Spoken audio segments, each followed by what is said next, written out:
Bonjour, comme promis dans la vidéo précédente sur le pointage et inertage que vous pouvez retrouver sur ma chaîne YouTube, aujourd'hui on va souder une HL045, donc c'est celle qui qualifie toute position.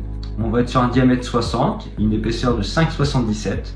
Dans ce cours on va retrouver l'inertage, on va retrouver aussi les techniques de soudage, le bon positionnement pour réaliser cette pièce et on va parler aussi des défauts à ne pas avoir pour réussir cette qualification. Donc allez, c'est parti, vous me suivez, allez je m'équipe.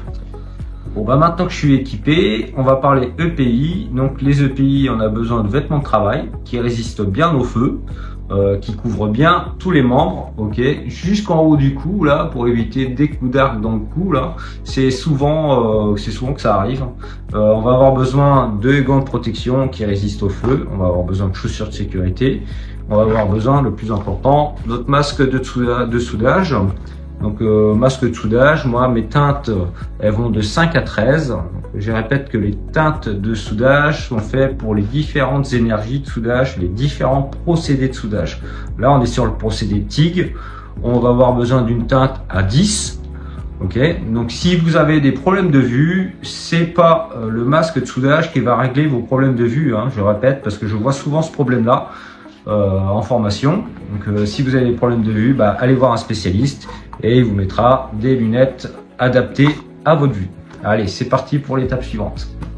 Donc, voilà mon petit bouchon pour faire mon inertage, pour fixer mon tube. Et je vais fabriquer ça. C'est une petite tôle hein, avec un trou au milieu. C'est pour le trou au milieu, c'est pour fixer mon montage sur ma potence. Voilà.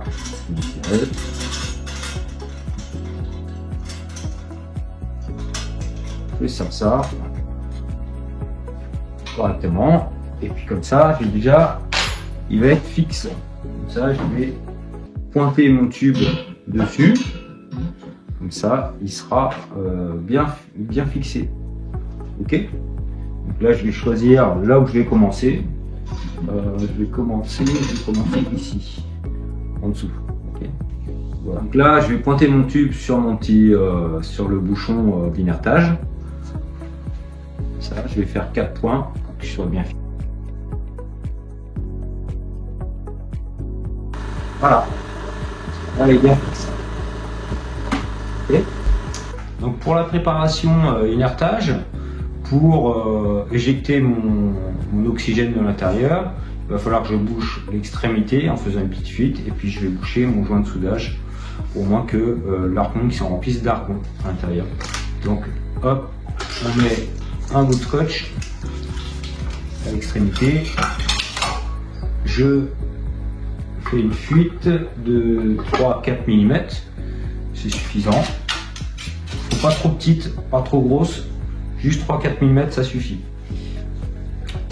Techniquement, on dit qu'il faut la même sortie que le même diamètre de sortie que l'entrée. 3-4 mm, c'est suffisant. Après ça, on va boucher le joint. Moi, je fais le tour comme ça. Hop. Un tour, 2 tours. Il faut 2 tours pour qu'il soit un peu plus épais, qu'il résiste bien. Et puis après ça, bah, je vais couper en dessous avec mon cutter. Je vais faire une belle coupe en dessous. Ok, je vais pas juste le déchirer à la main. Donc un coup de cutter en dessous. Hop. Et en faisant la petite coupe, une coupe droite propre. Et puis voilà, c'est parti. Voilà la préparation. Le trou de sortie. Allez, étape suivante.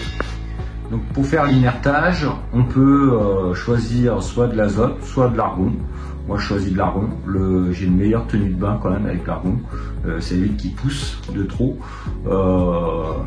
Donc pour faire mon réglage, eh bien, je vais me régler entre 6 et 8. Donc c'est pas compliqué. On allume la bouteille.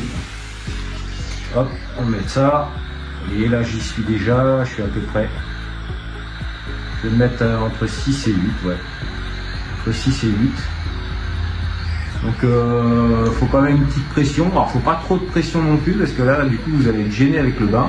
Le bain vous n'allez pas avoir le contrôle dessus. Donc juste ce qu'il faut. et pas en dessous, parce que là vous risquez d'avoir du rochage. Donc voilà pour l'inertage. Donc j'ai mon tuyau de gaz là, je vais le brancher dessus sur mon petit embout. Hop. Vérifiez bien que votre tuyau soit bien maintenu dessus, ok, parce que pendant le soudage, avec la chaleur, le débit gaz, des fois ça arrive que le tuyau, paf, il s'enlève, puis là c'est râpé, hein, vous faites du rochage intérieur. Ok, donc vérifiez bien aussi qu'il n'y ait pas de fuite entre votre sortie bouteille et votre entrée d'inertage dans le tuyau. Et puis voilà. Puis maintenant, on est prêt pour faire notre soudure. Donc étape suivante. Donc quelques petits conseils pour le métal d'apport, pour le placement du métal d'apport à l'intérieur de notre tube pour avoir une bonne pénétration.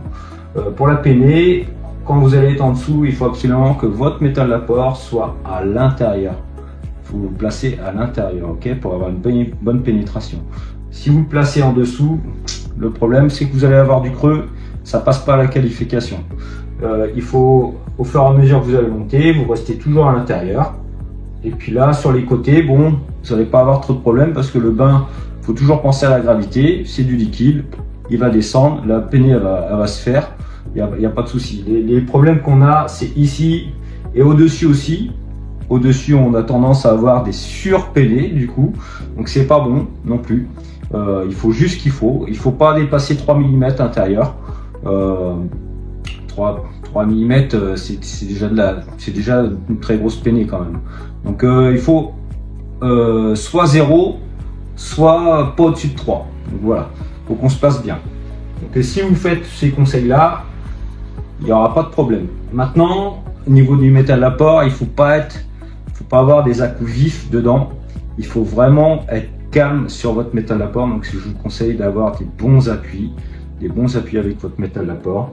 Sinon, on va retrouver des défauts intérieurs, c'est qu'on va retrouver des pics. Si vous êtes tremblant et que vous appuyez trop dessus, vous allez avoir des pics comme ça là à l'intérieur. Vous voyez, ça c'est le genre de défaut. Regarde la lumière, voilà. Vous voyez ça là? Et ben ça c'est pas bon, ça ne passe pas en qualification. Ok, c'est le genre de défaut qu'il faut pas avoir. Ok. Pareil, à chaque fois que vous allez vous arrêter, il faut meuler, il faut faire des petits sifflets.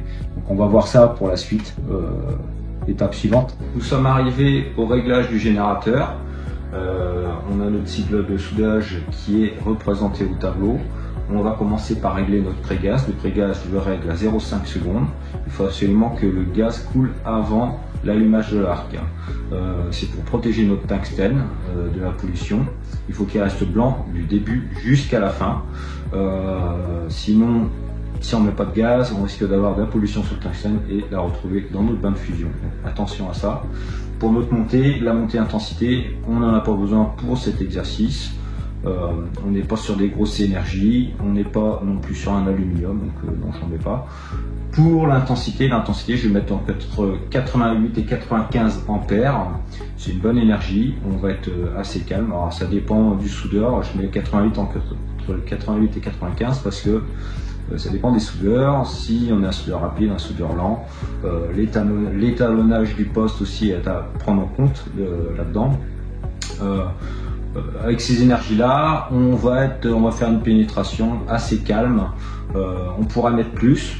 Le seul problème, c'est que si nous arrive des soucis pendant la soudure, on risque de jouer du métal d'apport et hop, on risque de faire un pic dedans.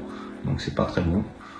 Pour notre évanouisseur, je vais mettre à 6 secondes. Là aussi, je prends pas de risque de faire des cratères dans mon bain de fusion. Et de plus, ça me permet si par exemple les talons s'ouvrent un peu trop vite, et bien là ça me permet de relâcher la gâchette et de refroidir mon bain de fusion et hop, de reprendre. Je suis tout le temps en fusion et ça me permet de refroidir un peu mon bain. Donc cette option là, 6 secondes, c'est bien. Pour notre poste gaz, le poste gaz là, je vais mettre 6 secondes pareil, je joue la protection tout le temps. La sécurité pendant du début jusqu'à la fin. Donc, protection au gaz tout le temps, 6 secondes c'est très bien. On préconise toujours 5 secondes, 6 mais pas une seconde près. Bon allez, c'est parti pour le reste.